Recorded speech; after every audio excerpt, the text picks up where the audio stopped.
अस्सलाम वालेकुम दोस्तों। आज की इस वीडियो में हम हुजूर नबी अकरम सल्लल्लाहु अलैहि वसल्लम और शैतान की मुलाकात का वाक़या बयान करेंगे। आपके बीच और शैतान के बीच क्या बातें हुईं और क्या सवालात जवाबात हुए, तो ये सब कुछ हम आज इस वीडियो में आपको बताएंगे। इसलिए वीडियो को आखिर तक ज़रूर देखिएगा। और अगर आप हमारे चैनल पर नए हैं तो हमारे चैनल को सब्सक्राइब करिए और लाइक करिए। तो प्यारे दोस्तों, जब अल्लाह ताला ने हज़रत आदम अलैहिस्सलाम को पैदा फरमाया, तब फरिश्ते और शैतान को हज़रत आदम अलैहिस्सलाम के हुजूर सजदा करने का हुक्म दिया। तो सब ने सजदा किया, लेकिन ये शैतान ने इनकार कर दिया।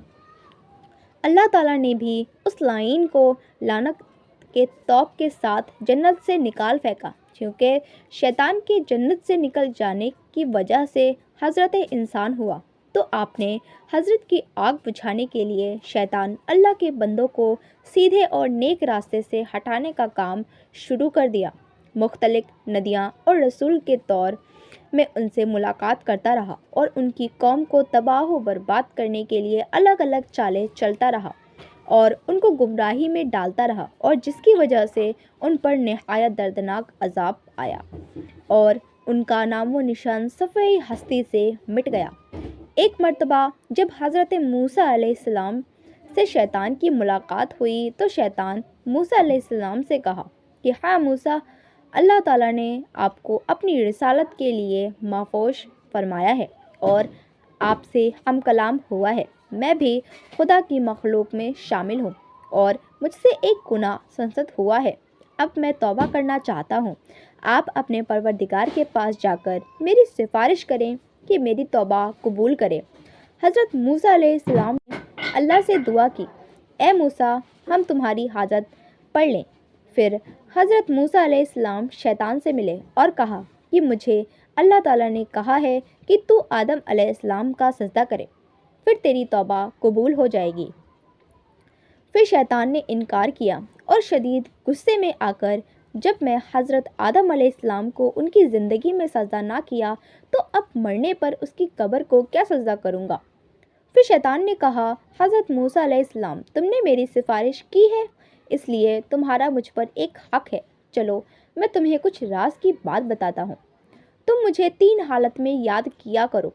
एक, गुस्से के वक्त मुझे याद किया करो, क्योंकि मेरा वास तुम्हारे दिल पर है और मैं तुम्हारे खून में दौड़ता हूँ। और दूसरा, जिहाद के वक्त, जब तुम किसी इंसान से मुकाबला कर रहे हो। गैर महरम औरत के पास बैठने से एक बार हज़रत इब्ने अब्बास रज़ियल्लाहु ताला अन्हा फरमाते हैं कि एक दिन हुजूर नबी अकरम सल्लल्लाहु अलैहि वसल्लम मस्जिद से बाहर निकले तो वहाँ पर शैतान महरूक खड़ा था।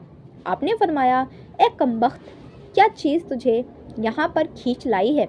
शैतान ने कहा, हुजूर, अल्लाह ताला ने मुझे आपकी खिदमत में भेजा है।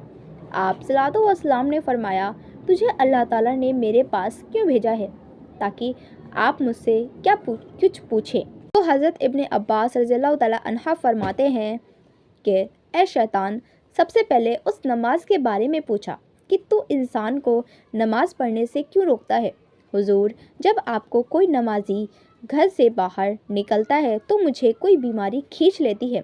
जब तक वह बीमारी मेरे बदन से नहीं हटती, मैं इस बीमारी में मुब्तला रहता हूँ। फिर आपने पूछा, तो उनको इल्म से क्यों रोकता है। उनकी दुआ से मैं अंधा और बहरा हो जाता हूँ, उस वक्त शिफा हासिल होती है। आप सल्लल्लाहु अलैहि वसल्लम ने फरमाया, तो उनको कुरान पढ़ने से क्यों रोकता है। तो शैतान ने फरमाया, जब वह कुरान पढ़ते हैं तो मैं आग में जलने लग जाता हूँ। फिर आप सल्लल्लाहु अलैहि वसल्लम ने फरमाया कि तुम अपनी जिहाद से क्यों रोकते हो। तो हुजूर, जब वह जिहाद के लिए निकलते हैं तो मेरे कदमों में जंजीरें डाल दी जाती हैं, और जब वे हज के लिए जाते हैं तो मेरे पैरों में जंजीरें डल जाती हैं, और जब इंसान सदका करता है तो मेरे सर पर कुल्हाड़ी मारी जाती है। दोस्तों, शैतान इंसान का बहुत बड़ा दुश्मन है। हमारे कोई भी अच्छे काम और कोई भी नेकी शैतान को पसंद नहीं आती। वो हमें हर अच्छे काम के लिए रोकता है। اگر آپ کو ہماری ویڈیو اچھی لگے تو ہمارا چینل سبسکرائب کریں اور لائک کریں۔